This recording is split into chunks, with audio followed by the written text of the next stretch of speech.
2.5 லட்சம் மாணவர்களுக்கு வழிகாட்டியாகவும் 2000க்கும் மேற்பட்ட தொழில் முனைவோருக்கு மென்டாராகவும் 7 புத்தகங்களை எழுதியவராகவும் 100 கோடிக்கும் அதிகமாக டர்ன் ஓவர் பண்ணக்கூடிய பல கம்பெனிகளுடைய மென்டாராகவும் 2500க்கும் அதிகமான மீட்டிங் அண்ட் கான்ஃபரன்சஸ் நடத்தி பல லட்சக்கணக்கான இளைஞர்கள் மற்றும் மாணவர்களுடைய மனதில் தன்னம்பிக்கை விதையை விதைத்தவர் தான் சுரேகா. மிஸ்டர் சுரேகா சுந்தர் சோசியாலஜி மற்றும் சைக்காலஜியில் முதுகலை பட்டம் பெற்றவர். கிட்டத்தட்ட 7க்கும் மேற்பட்ட புத்தகங்கள் எழுதியிருக்கிறாரு.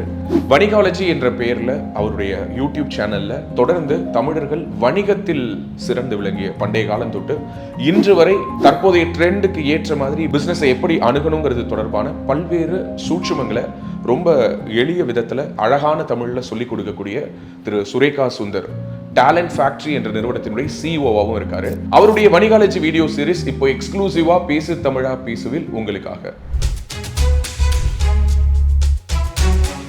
வணிகாலஜிக்கு உங்களை வரவேற்கிறேன். இந்த வணிகம் அப்படிங்கிற வார்த்தை நமக்கு தெரிஞ்சு பார்த்துட்டோம். வணிகத்தில் என்னென்ன விதங்கள் இருக்கலாம் பார்க்குறோம். வணிகத்தோட முக்கியமான கட்டமைப்பில் என்ன முக்கியமான ஒரு வணிகர் ஆகிறதுக்கு என்ன படிநிலைகள் இருக்குது அப்படின்னு பார்ப்போம். வணிகர் ஆகிறதுக்கான படிநிலைகள்லாம் என்ன அப்படின்னா, ஒருத்தர் திடீர்னு உடனே வணிகராகிட முடியுமா, உடனே பிஸ்னஸ் பண்ணிட முடியுமா, நான் பார்ன் பிஸ்னஸ் மேன் அப்படி ஏதாவது இருக்கா அப்படின்னு கேட்டால் உள்ளார்ந்த குணாதிசயங்களில் வேணால் இருக்கும். ஆனால் உண்மையான படிநிலைகள்னு இருக்குது. அதாவது உடனே பிஸ்னஸ் ஆரம்பிக்கலாமா அப்படின்னு கேட்டால் ஒரு பிக் நோ தான் நல்ல பதிலாக இருக்க முடியும். பிக் நோ தான். ஏன் அப்படின்னா, ஒரு வணிகராக எடுத்த உடனே நான் ஒரு பிஸ்னஸ் மேன் ஆகிறேன், நான் ஒரு ஆண்டர்ப்ரனர் ஆகிறேன் அப்படிங்கிறதுக்கு முன்னாடி சில படிநிலைகளை கடந்தோம்னா மிகச் சிறப்பான வணிகராகிறதுக்கான வாய்ப்புகள் நிறையா இருக்குது. ஒரு சிலர் விதிவிலக்காக இருப்பாங்க, அவ்வளோதான். இப்போ ஒரு எக்ஸாம்பிள் எடுத்துக்கிட்டிங்கன்னா, ஒரு பெரிய தொழிலதிபர் குடும்பத்திலேருந்து ஒருத்தர் வந்தால் கூட அவர் நேரடியாக அவரை ஒரு போஸ்டிங்கில் இந்தாங்க நீ டைரக்டராக இருந்துக்கோ அப்படின்னு சொல்கிறத விட, அந்த நிறுவனத்தோட உண்மையான தொழிலதிபர் ரொம்ப நல்லா கஷ்டப்பட்டு வந்திருந்தாருன்னா அவன் எப்படி யோசிப்பார்னா, நான் சொல்கிறத கீழே போய் வேலை பார்த்துட்டு வா, லோயர் லெவலில் போய் நல்லா எம்ப்ளாயீஸோட பழகி எம்ப்ளாயியாக இருந்துட்டு மேலே வா அப்படின்னு சொல்லுவார். இது டாட்டாவுக்கே நடந்தது. ரத்தன் டாட்டாவே அதே அவங்களுடைய சொந்த நிறுவனத்தில் லோயர் லெவல் எம்ப்ளாயியாக வேலை பார்த்துட்டு தான் ஒரு ரத்தன் டாட்டா ஒரு பெரிய சேர்மனாக மாறினார். இதுதான் அந்த படிநிலைகளில் முக்கியமான விஷயம். என்ன படிநிலைகள் இருக்குது அப்படின்னா, ஒருத்தர் எம்ப்ளாயியாக ஆரம்பிக்கிறது தான் ஒரு தொழிலதிபர் ஆகிறதுக்கான ரொம்ப அழகான தகுதின்னு நான் சொல்லுவேன். இது என்னுடைய கருத்து. அதே நேரத்தில் நிறைய பேர் வெற்றியாளர்களோட வரிசைப்படியே நிறைய வெற்றி பெற்றவங்கள்லாம் பார்த்து பழகினதுக்கப்புறம் நான் கற்றுக்கிட்ட விஷயம் அது. ஒரு எம்ப்ளாயியாக இருந்து ஒரு வேலை பார்க்கக்கூடிய ஒரு ஊழியராக இருந்து ஒரு குறிப்பிட்ட காலகட்டம், குறைஞ்சபட்சம் 3 வருஷம், குறைஞ்சபட்சம் ஒரு 3 வருஷம் ஒரு இடத்துல நல்ல வேலை பார்த்துட்டோம்னா, ஒரு தொழில் ஆரம்பிக்கணும்னு ஆசைப்பட்டாலே சொல்கிறேன், அங்கே என்ன மாற்றங்கள் நடக்கும் அப்படின்னா, ஒருத்தர் மனசுக்குள்ளே உண்மையிலேயே நான் ஒரு பிஸ்னஸ் மேன் ஆகணும், ஒரு ஆண்டர்ப்ரனர் ஆகணும், தொழில் முனைவோர் ஆகணுங்கிற எண்ணம் இருந்துச்சுன்னா அவங்க வேலை பார்க்குற விதமே வேறு மாதிரி இருக்கும். அவங்க வேலைக்காரராக திங்க் பண்ண மாட்டாங்க, முதலாளியாக திங்க் பண்ணுவாங்க அந்த இடத்துல. அப்போ அவங்க பேர் என்னென்னா இன்ட்ராப்ரனர்னு பேர். இந்த ஆளுக்கு பேர் வேலைக்காரராக இருப்பார். 2வது ஆண்டுலேயே முதலாளிக்கு ரொம்ப நெருக்கமான ஆளாயிடுவார். முதலாளிக்கு நெருக்கமானதுன்னா ஜாலரா அடிச்சு இல்லை, வேலை பார்த்து பயங்கரமாக சின்சியராக வேலை பார்த்து, ஐயோ இவன் இல்லைன்னா இந்த கம்பெனி நடக்காது, இவங்க இல்லைன்னா இந்த கம்பெனி நடக்காதுங்கிற அளவுக்கு டெவலப் ஆகிடுவாங்க. அப்போ டெவலப் ஆனப்போ அவங்க பேர் இன்ட்ராப்ரனர்னு பேர். இந்த இன்ட்ராப்ரனர்னால் இவர்கள் இந்த தொழிலில் வேலைக்கு இருக்கிறார்கள், ஆனால் இவர்கள் தான் இங்கே நடத்தும் அளவுக்கு தகுதியுள்ளவர்களாக இருக்கிறார்கள் அப்படிங்கிற நினப்பு.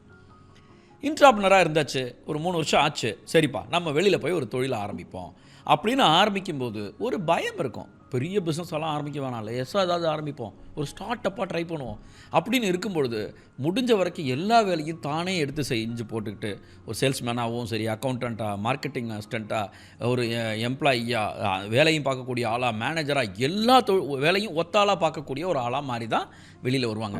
ஒரு வேலையை விட்டு போகும்போது என்னப்பா பண்ண போகிறேன் அப்படின்னு கேட்டால், இல்லை சார் நான் ஒரு பிஸ்னஸ் பண்ண போகிறேன். அப்படியா, என்ன பண்ண போகிறேன், இல்லை நானே தான் எல்லாத்தையும் எடுத்து செய்ய போகிறேன். சரி கண்ணு போயிட்டு வா அப்படின்னு சொல்லி ஒரு ஓனர் அனுப்புகிறா வச்சுக்கோங்களேன்.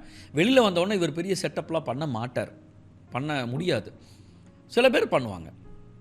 ஆனால் அந்த நபருக்கு பெயர், முழுசாக எல்லாத்தையும் எடுத்து போட்டு செய்கிறாங்க இல்லையா, அந்த நபருக்கு பெயர் சோலோப்ரனர்னு பேர். சோலோப்ரனர்னா ஒற்றை ஆளாக அந்த தொழிலை மொத்தமாக எடுத்து நடத்திட்டே போகிறது. இவர் வளர ஆரம்பிப்பார். என்ன செய்வார், ஒரு கஸ்டமர் பிடிச்சார், 2 கஸ்டமர் பிடிச்சார், 3 வாடிக்கையாளர், 4 வாடிக்கையாளர், 10, 15, ஒரு நாளில் எல்லா வேலையும் பார்க்க முடியாத அளவுக்கு மண்டகாயம். அப்போ தான் தோணும், ஒரு 2 பேரை வேலைக்கு செத்தா என்ன அப்படின்னு சொல்லுவோம். அப்போ தனக்கு தேவையான அளவுக்கு தன்னுடைய அஃபோர்டபிலிட்டியில் தனக்கு முடிந்த சம்பளத்தை கொடுக்க முடிந்த அளவுக்கு ஒரு ஆளை வேலைக்கு எடுப்பாங்க. அந்த ஆளுக்கு பேர் ஊழியர். மறுபடியும் ஒரு ஊழியர் உள்ள வந்துடுறாரு. அவருக்கு ஊழியர் உள்ள வந்துடுறாரு. அவர் என்ன செய்வார், கூடவா நான் இந்த சொல்கிறதெல்லாம் மட்டும் செஞ்சுக்கோ, இந்த கஸ்டமரை போய் நீப்பார், இதை நீப்பார், இந்த அக்கௌண்ட்ஸை கொஞ்சம் பாருன்னு சொல்லி மெதுவாக ஒரு 4-5 பேரை வேலைக்கு சேர்த்துட்டார் வச்சுக்கோமே. ஆஃபீஸு போகிறதுக்கு வர்றதுக்கு எல்லாத்துக்கும் புதுசு புதுசாக சில விஷயங்களை சேர்க்க ஆரம்பிக்கிறாரு. இதன் மூலமாக சம்பாதித்த தொகை வைத்தோ அல்லது ஒரு குறிப்பிட்ட முதலீடை போட்டோம். இந்த இடத்துல இவருடைய பேர் மாறுது. சோலோப்ரனரோட பேர் ஆன்ட்ரப்ரனர்னு மாறுது. இந்த இடம் தான் ஆன்ட்ரப்ரனர். அப்போ எம்ப்ளாயாக இருக்கார், இன்ட்ராப்ரனராக இருக்கார், அப்புறம் சோலோப்ரனராக இருக்கார், அப்புறம் தான் ஆன்ட்ரப்ரனராக மாறுறாரு. சரி, ஆன்ட்ரப்ரனராக மாறிட்டார். ஆன்ட்ரப்ரனராக மாறினா என்ன பண்ணுவாங்கன்னா, தினசரி காலையில் ஆஃபீஸ் போகணும், எல்லா எம்ப்ளாயிஸையும் பார்க்கணும், பயங்கரமாக டெவலப் பண்ணணும், நல்லா கம்பெனி வேலை ஆக்கிட்டே போகணும். அப்படின்போது இந்த இடத்துக்கு அடுத்த கட்டம் ஒன்று இருக்குது. அவங்க பேர் பிஸ்னஸ் மேன். அப்போ ஆன்ட்ரப்ரனர் பிஸ்னஸ் மேன் இல்லையா சார்? ஆன்ட்ரப்ரனருங்கிறதுக்கும் பிஸ்னஸ் மேனுக்கும் வித்தியாசம் இருக்குது. என்னென்னா, நான் தினசரி ஆஃபீஸ் போவேன், என் கம்பெனியில் 25 பேர் பார்க்குறாங்க, ஏன் 50 பேர் வேலை பார்க்குறாங்க, ஏன் 100 பேர் கூட வேலை பார்க்குறாங்க. ஆனால் நான் போகலைன்னா என் கம்பெனி நடக்காது, நான் முடிவு எடுக்கலைன்னா என் கம்பெனி நடக்காது. 500 பேர் வேலை பார்ப்பாங்க, ஆனால் நான் ஆஃபீஸ் போகலைன்னா ஒரு முடிவு நடக்காது அப்படின்னு சொல்கிற நிறைய நிறுவன அதிபர்களை நான் பார்த்துருக்கேன். அவங்களெல்லாம் பிஸ்னஸ் மேன் அவங்க நினச்சிக்குவாங்க, ஆனால் அவங்க ஆன்ட்ரப்ரனர். ஏன், என்ன வித்தியாசம்? ஒரு ஊழியராக இருந்தோம், தனியாக பிஸ்னஸ் பண்ணோம், அப்புறம் 4-5 பேரை சேர்த்துட்டு நம்ம முதலாளி ஆகிட்டோம். அப்போ அவ்வளோதானே அப்படின்னு நினைக்கும்போது தான் இங்கே தான் சிஸ்டம் டெவலப்மெண்ட்னு ஒரு விஷயம் வருது. இந்த தொழிலை அழகாக உருவாக்கி, இதை நான் இல்லாவிட்டாலும் நடக்குங்கிற அளவுக்கு உருவாக்கி ஒரு அமைப்பை உருவாக்கிட்டாங்கன்னா இவங்க ஆஃபீஸ் போக வேண்டியதில்லை, இவங்க ஆஃபீஸே போக வேண்டாம். இவங்க பாட்டுக்கும் இதே ஒரு பிஸ்னஸை இன்னொரு ஊரில் உருவாக்கலாம். அப்படி உருவாக்கிட்டு இவர் பாட்டுக்கு ஹவாயிலையோ துபாயிலையோ மலேசியாலேயோ போய் ரெஸ்ட் எடுத்துகிட்டு, இல்லை இந்த கம்பெனியை வேறு மாதிரி எப்படி டெவலப் பண்ணலான்னு யோசிக்க ஆரம்பித்தார்னா அங்கே தான் அவர் பிஸ்னஸ் பர்சனாக மாறுறாரு, பிஸ்னஸ் உமனாக மாறுறாங்க. நான் பிஸ்னஸ் பண்ணுறேன்ற வார்த்தை பொதுவான வார்த்தை. ஆனால் வணிகம் அப்படிங்கிறத நான் சொன்னேன் இல்லையா, தமிழில் வணிகம், தொழில், வியாபாரம் அப்படின்னு சொல்கிறோம் இல்லையா. இந்த வணிகராக மாறுவது என்பது ட்ரேடிங் தான், பிஸ்னஸ் தான். தொழில் அதிபராக மாறுறதுனா, இந்த தொழிலுக்கு நான் அதிபர், ஆனால் அந்த தொழிலில் நான் இல்லை, அந்த தொழிலுக்கு நான் வரல. இன்றைக்கி நம்ம ஊரில் எடுத்துக்கோமே, அம்பானி எடுத்துக்கலாம், ரிலையன்ஸ் இண்டஸ்ட்ரீஸோட அதிபர் எம்டி ஃபேக்ட்ரிக்கு வராருனா அன்றைக்கி அந்த கம்பெனிக்கு திருவிழா. உழைப்பாளி படத்தில் பார்த்துருப்பீங்க, ரஜினி வந்து வரிசையில் நின்றுருப்பார், முதலாளி வராங்கன்னு சொல்லிட்டு லைனில் கூட்டிகிட்டு வந்து நிறுத்தியிருப்பாங்க. என்னென்னா, முதலாளி வர்றதே ஒரு திருவிழான்னு நினச்சி பாருங்களேன். ஆண்டர்பிரனர் நிலைமை, டெய்லி ஆஃபீஸ் போனால் கண்டு கூட மாட்டாங்க எம்ப்ளாயீஸு இன்றைக்கி இருக்கிற நிலைமையில். அப்போ ஆண்டர்பிரனர் வந்து முதலாளி ஆனன்னா அந்த கம்பெனிக்கு நீங்கள் போகிறதே ஒரு திருவிழா. அதுவே எம்டி வராரு இன்றைக்கி தான் வராரு, வருஷத்தில் ஒரு நாள் வருவாருன்ற மாதிரி ஆகிடும். ஏனென்றால் இப்போ பார்த்துங்க, அமேசானா, ஜெஃப் பெசாஸாக இருக்கட்டும், இவர் பில் கேட்ஸாக இருக்கட்டும், யாராக இருந்தோம், பெரிய பெரிய நிறுவனங்களை உருவாக்கியவர்கள்லாம் ஒவ்வொரு நாளும் அந்த கம்பெனிக்கு போயிட்டு இருக்க முடியாது. அப்போ என்றாவது ஒரு நாள் தான் போவாங்க. ஏனென்றால் அவர்கள் உருவாக்கிய அந்த அமைப்பு, அந்த முறை, அந்த சிஸ்டம் சூப்பராக ஒர்க் ஆகிட்டு இருக்கும். இப்போ அடுத்த ஒரு கட்டம் இருக்குது. பிஸ்னஸ் மேனே முடிஞ்சிச்சே சார், அதுக்கப்புறம் ஒன்று இருக்குது, விச் இஸ் கால்டு டைக்கூன். ஒரு பிஸ்னஸ் சூப்பராக டெவலப் பண்ணேன், பக்காவாக வந்தேன், டெவலப் பண்ணேன், செம்மைய சிஸ்டமாக உருவாக்கிட்டேன், பிஸ்னஸ் மேன் ஆகிட்டேன்னா புத்தி எங்கே போகணும், அடுத்த பிஸ்னஸ் போவோம். போகிறோம். இது பேர் காங்க்ளமேட்னு பேர். அதுவும் ஆகிடுவாங்க. அப்போ ஒரே நிறுவனத்துக்கு அதிபர் ஒருத்தர் தான், ஆனால் ஒரே நிறுவனத்தின் கீழ், அந்த குடையின் கீழ் பல நிறுவனங்கள் இருக்கும், எல்லாமே தனித்தனியாக இயங்கிட்டு இருக்கும், எல்லாமே பிஸ்னஸாக ரன் ஆகிட்டு இருக்கும்.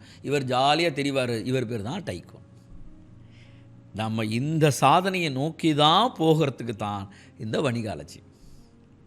இதை கற்றுக்கொண்டு முன்னேறும்படி கேட்டுக்கொள்கிறேன்.